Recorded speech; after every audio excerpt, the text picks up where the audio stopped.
Stand by SOT1. Standing. 10 seconds. Ready, rollin'. Ready, SOT1. Ready. In 4, 3, 2, 1. Roll in.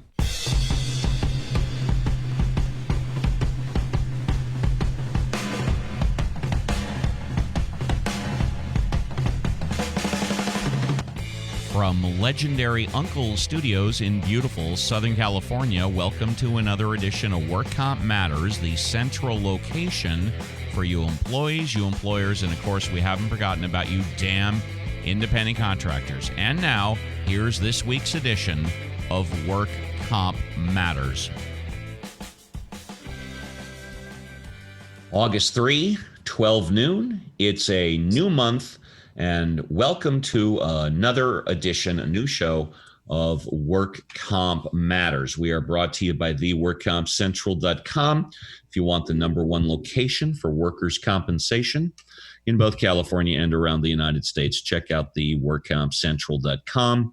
They've got a free 7-day offer, and if you want to pick up their services, it's only $1 a day. Work Comp Matters is also brought to you by A1 Law, number one computer management system.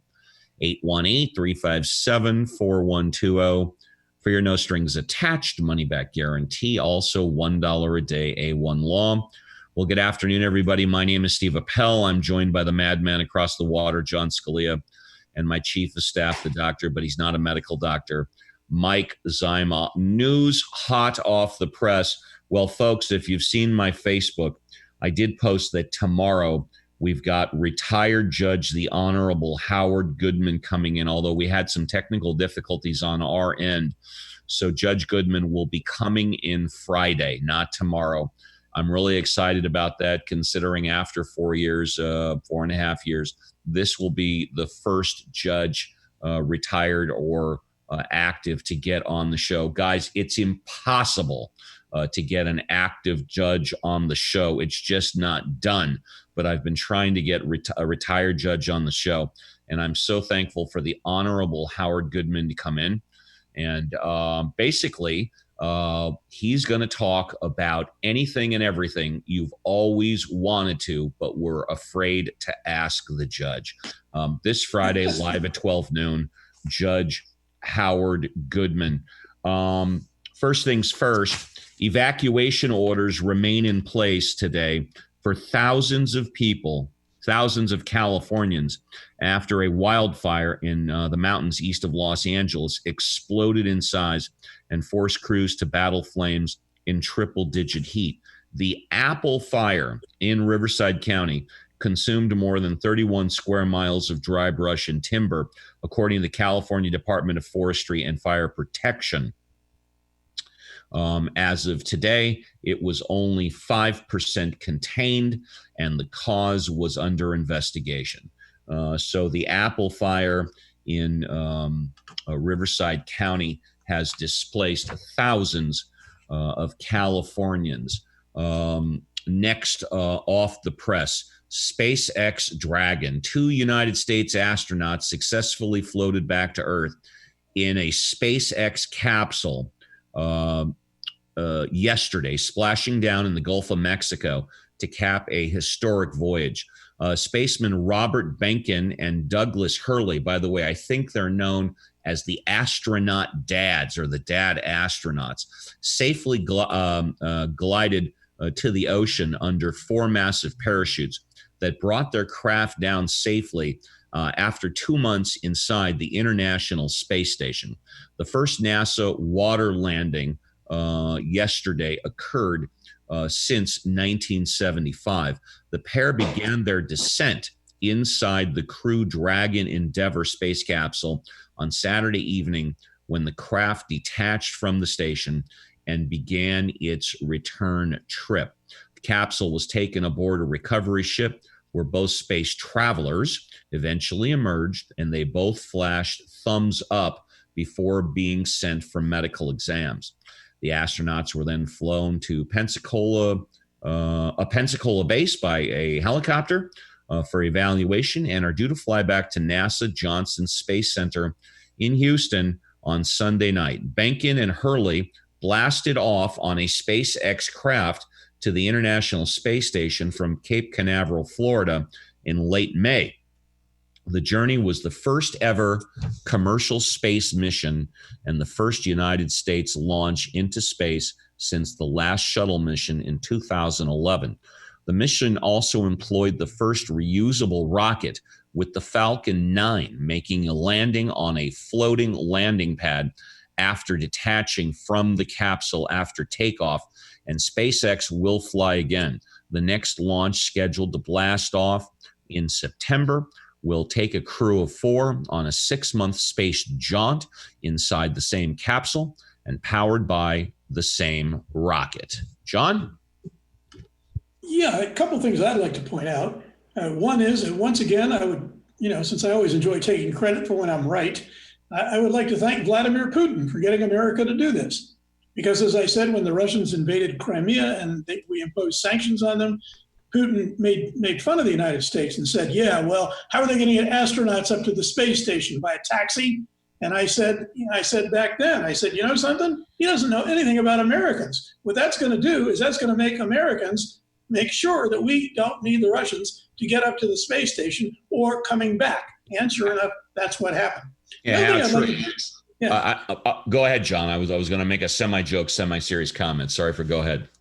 Now, the other thing I'd like to point out is that while everybody rightfully is pointing out what a triumph of private enterprises is, and it is, let's not forget that private enterprise, hopscotch, leapfrogged on the technology that was developed solely by government programs before it came. So that all that advance in science, all that unlimited amount of money, which the U.S. government spent initially on the space program, the private enterprise was able to take off from that position. So, while it's true it's a triumph of private enterprise, it also represents the fact that the American government put the seed money, if you will, in from the beginning. Excellent analysis. I was just going to say you don't need Putin and you don't need the government when you got Elon Musk, who gets interviewed and smokes marijuana. So, that's all you need. Steve, yes. I'd like to add, I think you may be interested in this. My understanding is that they're taking reservations for a lunar trip. So if you've got, $500 million, you can actually, as I understand it, put a reservation in. Actually, I heard that. However, I don't know if that's with SpaceX. I know that there is another company out there. I was talking to my son Nick about it a couple of days ago. I believe it's Virgin Atlantic or part of the Virgin Corporation. That's a balloon. A balloon into space? Well, yeah, it gets to the point where you can see the curvature of the Earth. Meanwhile, you can sit at a bar and drink Budweiser. And that's $250,000. But you're telling me that the lunar thing is considerably more. Yeah, and as far as the balloon goes, I heard it was $100,000. And as far as for the balloon, as far as a SpaceX trip to the moon, I haven't heard the type of fare it would cost, but I would imagine that only a select handful of folks would be able to pay for it. So I haven't heard a dollar figure. Now, I have no desire whatsoever to go into space and leave the ground. However, Mike, if you had the money, if you were financed, you would go in a second. Well, like I told you before, I mean, if I should become a widower, I would be in space as soon as I possibly could be, if my dear wife were to leave me. But failing that, I'm terra firma all the way. But if she should predecease me and I'm still kicking, I would go into outer space in a heartbeat. John, I have no desire to go into space whatsoever. Mike's willing to go if something happens to his family in the future. What about you, John? Want to go into space? I'm not sure. Right now, I have no burning desire to go into space. I'll say that. Yeah. Yeah, just stick me on a cruise ship. I could spend every day for the rest of my life on a cruise ship. I have no problem going on the ocean. That's fine. But no. And there is one thing I wanted to add to my Putin screed, and that is, by the way, the United States paid Russia For each and every astronaut that we sent to Russia to go to the space station, we paid, I believe, $60 million per astronaut. So, it's taking a bite, Vladimir. Yes, it is. Okay. Anybody want to talk more about space? No, but I would like to point out that apparently there is a pretty gnarly fire up in Northern California, too. So we got the Appell fire down here, and we've got a fire. I don't think that they've named it yet. It's in Colusa County, and it's at least up to 1,000 acres, just like you said. Where is that, Mike, exactly? Well, the responding entities are from the Sonoma, Lake, Napa County units. So It is, I believe, northeast of San Francisco, if I'm right about that, by about 100 to 200 miles. I'm not that familiar with Colusa County, but I know it's northeast of San Francisco.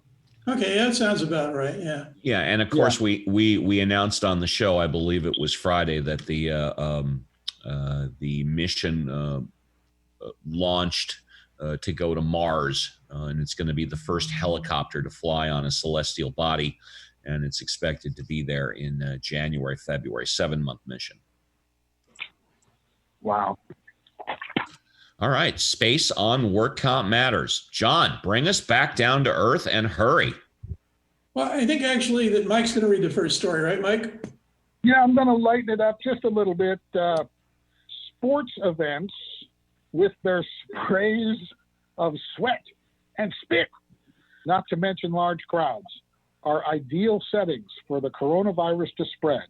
Although some college leagues have canceled their fall seasons, schools with big athletic programs are still hoping for a partial return to the gridiron and the hardwood.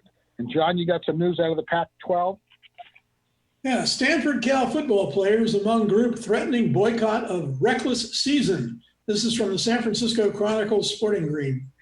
Citing academic, economic, health, and racial injustices, a group of Pac-12 football players threatened Sunday not to play this year, a season already in jeopardy because of the coronavirus pandemic.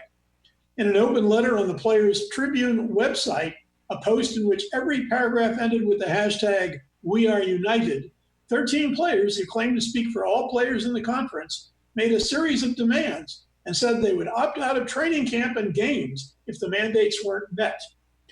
This is a quote from their letter. "We believe a football season under these conditions would be reckless and put us at needless risk," the players, including 3 from Cal and 1 from Stanford, wrote in the news release accompanying the letter.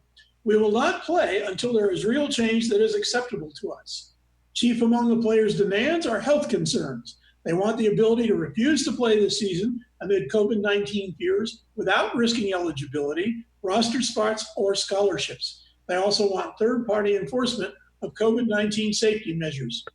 Those statewide orders do not allow teams at the conference's California schools, Cal, Stanford, UCLA, and USC, to work out inside or gather in large groups outside. The Pac-12 announced Wednesday that camps would be open Monday and a 10-game season would begin September 26th. Guys, this is story number 5. Fresno County added 365 coronavirus cases yesterday, increasing the county's total of infections to nearly 15,500 cases, according to figures posted by the California Department of Public Health. The latest accounting of positive results, which follows a multi-day increase of 644 reported cases early Saturday by the county and state, brings the total number of cases to 15,448. My name's Steve Appell. You're dialed into Work Comp Matters. We are brought to you by the workcompcentral.com. If you want the number 1 location for workers' compensation in both California and around the United States, check out the workcompcentral.com. They've got a free 7-day offer. And if you want to pick up their services, I have them. You should too. It's only $1 a day. Work Comp Matters is also brought to you by A1 Law, number 1 computer management system, 818-357-4120 for your no strings attached, money back guaranteed, $1 a day. A1 Law. Well, as I said at the top of the show, I had announced that tomorrow, retired Judge Howard Goodman, the Honorable Howard Goodman, was coming on. Because of technical difficulties, that has been postponed to this Friday at 12 noon. Retired Judge Honorable Howard Goodman will be live on the show 12 noon this Friday. Basically, we're going to center it around all the questions that you've always wanted to but have been afraid to ask the judge. That's basically it. He basically gave me a no-holds-bar situation, and I can't wait to have him on the show. Okay, John, Mike, who's got the next news story? I'll take it. A difficult month comes to an end. July was a coronavirus disaster in California. The state recorded 8,669 new cases per day on average in July, more than twice the figure for June, according to state data analyzed by the Chronicle. Daily death counts also rose dramatically, from 64 in June to 101 in July. California also marked another ignominious milestone in July. The state became the first in the United States to exceed 500,000 confirmed coronavirus cases on Friday. John? Yeah, wait a minute. Hold on, John, before you go. Mike, what was that word? Ignominious? What? Ignominious. Ignominious. Okay, lay it on me. What does that mean? Ignominious would be not a very good thing to happen to you. John? Yeah, pretty disgraceful. I would say disgraceful. Disgraceful. All right. Very good. Okay, thank you. John, you've got the next news story. Yeah, this is close to my historic heart because it's talking about San Francisco and the Mission District. It's from the Chronicle. Can San Francisco's historic bars outlast COVID? They survived earthquakes and prohibition. Now San Francisco's beloved bars, editorial comment here, yes they are, face a fundamental question. How do you reinvent a space whose charm is that it always stays the same? Slowly they emerge from their Zoom trivia nights and into the street, cautiously meeting up with one friend, two at most, and deciding on a bar for the evening. Still, you're standing on the corner of 18th and Valencia as the sun goes down and the thrum is missing. Yes, there are bacon-wrapped hot dog carts on the corners and hip-hop radio blaring from passing cars. But when it comes to options for a night on the town, the pandemic might as well have been a sinkhole. First, there's the obvious. Which bars still exist? When the PPP money ran out, there were closures. Gradually at first, then a tsunami. You bought gift cards, donated to fundraisers, and bought merch, so much merch. You own 9 shot glasses, a dozen beer koozies, and most of your clothes are bar or music venue t-shirts. Half of them now advertise places gone for good. In their stead are new spots, since closures freed up the liquor licenses that have previously been damn near impossible to obtain. The new places are VC-backed and safe in that they are almost entirely free of human interaction. Automatic temp checks, say that 10 times fast, at the door. Touchless ordering by QR code, rooms forged from stainless steel and bleach. Then there are underground options, which if you squint are almost quaint in a Prohibition era way. Instead of alcohol, what's illicit is unregulated proximity to other bodies, the kind of closeness where you can smell your neighbor's shampoo, where a drunk stranger might bump into you and spill your whiskey. And in before times, you would have been so annoyed. So there you have it. Yeah. Speaking of alcohol, by the way, Dr. Mike is going to like this. I don't know if you heard, Mike, but last week Budweiser came out and said at the end of the year, they're developing a new non-alcoholic Budweiser. I think it's going to have 50 calories. My goodness, I don't think I'm going to be interested in that. But talking about San Francisco bars, okay, you haven't lived until you spent an evening at the Irish Center on Sloat Boulevard next to the zoo. John, have you ever swung from a chandelier at the Irish Center in San Francisco? No, but my debate partner used to live right in that neighborhood, right off Sloat Boulevard. Yeah. I've danced on tables at sushi restaurants. Mike, can I read a story, or are you not finished yet? Please proceed. Okay, number 18, guys. Whether it's socioeconomic status, underlying health issues, or a tradition of multi-generational housing, COVID-19 continues to disproportionately impact the local Latino community. As of Friday, about 71% of all COVID-19 cases in Kern County in which the race or ethnicity is known are from the Latino community, according to data from the Kern County Public Health Services Department. However, Latinos only make up 54.5% of Kern County's population, according to U.S. Census estimates as of July 2019. Latinos make up 6,228 of the county's more than 19,000 positive cases. However, the race or ethnicity is unknown for 10,640 of the cases. Yeah, it's not surprising that any kind of disease or pandemic-like disease is going to adversely affect the poorest people in the country. I mean, that seems clear. But why is that, John? I mean, is it because the Latinos are in the front line, of those jobs and those industries where it's hard to distance yourself from your coworkers, or is it an economic type of thing? Well, I think it's both. I was going to say, I don't think it's a stretch to say when you come from the poorer neighborhoods, you are going to have less education. And with less education comes less options. And I got a story. Go ahead, John, and then Michael read a story. Go ahead, John. Yeah, go ahead. Well, okay. Are you sure, John? Do you have another point? All I was going to say is that, as we know, generally, the poorer people are, the more they tend to live in crowded conditions. And as we know, crowded conditions are the worst conditions you can have for any health-related issue. Okay, lack of data is hurting the state's response to coronavirus. Infectious disease and public health experts are growing increasingly concerned about how little they know about the pandemic. How sick are those who get infected? How likely are they to die? Where exactly are they being exposed to the virus?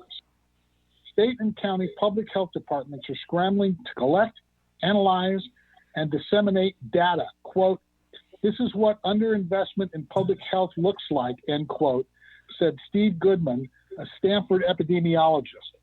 And the way I see it, the administration continues to fiddle while Rome is burnt. Thank you. Go ahead, John, unless you need a moment. I've got a story I want to read, but go for it.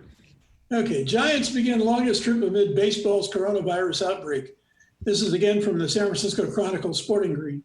Amid the looming threat that baseball could be shut down because of the sport's coronavirus outbreak, the Giants are hitting the road for their longest trip of the season. It's a 3-city, 10-game expedition beginning Monday in Denver, and at its scheduled end, August 12th, the Giants will have played 16 straight days. Okay, the Giants are to visit the Rockies, Dodgers, and Astros with the future of the season in question, especially in the wake of comments by Commissioner Rob Manfred, whose, quote, "players need to be better," close quote, irked those in uniform. Now, I'm going to read you a quote from a guy I have to hate because he's the guy who won the game for Notre Dame, the football game. He was a really good football player, and he chose to play baseball, and it cost UCLA the victory when everybody in the stadium knew the pass was going to go to him, except apparently the defensive coordinator for UCLA. Anyway, here's the quote. "I mean, come on," Giants pitcher Jeff Samardzija said Sunday. "I think you guys can read into that enough. Anyone with smarts who has been watching, we're the ones out there putting ourselves at risk on the field. It's easy to say things like that from up top." And I think his quote accurately summarizes what's been happening to the baseball players. The executives have simply said, "There's too much money here. We don't care. You're going to play, and this is what's going to happen." Now, the doctor is the baseball encyclopedia, but I'm going to go out on a limb and say that I think this season is done. I think it's over. I think it's cooked and it's buried. Doctor, what do you think? Well, they say that their 100-page protocol took into consideration positive tests coming back, okay? But I think that in the end, Major League Baseball made a mistake by not doing what the NBA and the NHL did, and that is putting the players in what they call a bubble, okay? So that they would only play, and this is what I thought they were doing, and I told John this a couple of months ago, this is where I thought it was going to go. So they would only play at venues where they conduct their spring training. So in Arizona and in Florida. So the players would go to the game, go back to the hotel, go to the game, go back to the hotel. But they ain't doing that. And perhaps we're seeing the consequences, but Manfred is threatening that if these guys don't, in essence, be bubble-like, he'll close it down. But we'll see how many more positives there's going to be and how many it will take for them to shut it down. But John is absolutely right. There's a lot of dough on the table here, a hell of a lot lot. Well, Yeah, I think they apparently. John, just let me say, and you can comment. I think there should be a national baseball edict that all of the players should not be allowed and should be fined for eating chicken wings at strip clubs. But go ahead, John. I was going to say, one of the things I read on Yahoo Sports, which I really wasn't aware of, shame on me, was the fact that part of the reason they're doing it the way they are doing it is because they get a lot of money for the naming rights and the advertising each individual stadium. So that's why they were willing to take the risk. It was based on money. Wow. That sounds good. And I've got the last story of the show. It's number 24. I don't know about you two. I don't know about you listeners, but I love onions. Cebollas are a part of my life. And although I have shopped at Walmart, I do shop at Kroger, I didn't get my onions there this weekend. I was at Sprouts and Trader Joe's. I bring that up because here is the story. Onions sold under various brands have been recalled in all 50 states and the District of Columbia after being linked to a salmonella outbreak that's sickened 359 people in 34 states, according to the CDC. This includes red onions, yellow onions, white onions, and sweet onions. By the way, for those of you that don't know, sweet onions are not that sweet. In fact, I believe that yellow onions are sweeter actually than sweet onions. This includes onions sold at the nation's two largest grocery stores, Walmart and Kroger. Walmart has put out a list of affected stores. Kroger sold the onions under their house brand. So if you bought onions at Walmart or Kroger, or if you're concerned, everybody should be concerned. But I just love to eat onions. I mean, it's very difficult for me to think of any type of breakfast, lunch, or dinner without onions. I gotta love onions. Mike, you gotta have more to Dodger Dog too. There you go. That's right. Closing thoughts, burning desires. I look forward to talking to Judge Goodman. Yeah, I think if you ask Judge Goodman if he thinks there's any question I was ever afraid to ask and didn't ask, he would laugh. I wonder if he eats onions. But I love raw onions. I don't like cooked onions. Give me indigestion. John, there's nothing like a nice raw onion on a hamburger. Oh yeah. Let me tell you. Oh yeah, I love raw onions. Yeah. And then chopped raw onions on hot dogs, man. That's the only way to go. Well, as we said, retired Judge Howard Goodman is going to be on the show this Friday. Basically, he took off the reins, whatever I want to ask him. So generally speaking, the topic's going to be questions you've always wanted to, but were afraid to ask the judge. Okay. So You should probably tell the listeners that tomorrow's show is off. Oh, thank you. I'm sorry. Thank you very much, John. Thank you very much. We were going to have Judge Goodman on tomorrow, but we've got a technical issue, and tomorrow's show has been canceled. I'll just go ahead and rerun an old show that maybe was popular or maybe wasn't popular to get it popular. We'll do a rerun. You know what I'm saying? But thank you all very much for listening to another edition of Work Comp Matters. Tomorrow's show is canceled. Friday, retired Judge Howard Goodman will be on the show. For all the good people back at Work Comp Central for A1 Law, Scott Walton of Uncle's Studio, Madman Across the Water, John Scalia, and of course, my chief of staff, Dr. Mike Zyma. My name is Steve Appell, and we will see you again Wednesday at 12 noon for another edition of Work Comp Matters.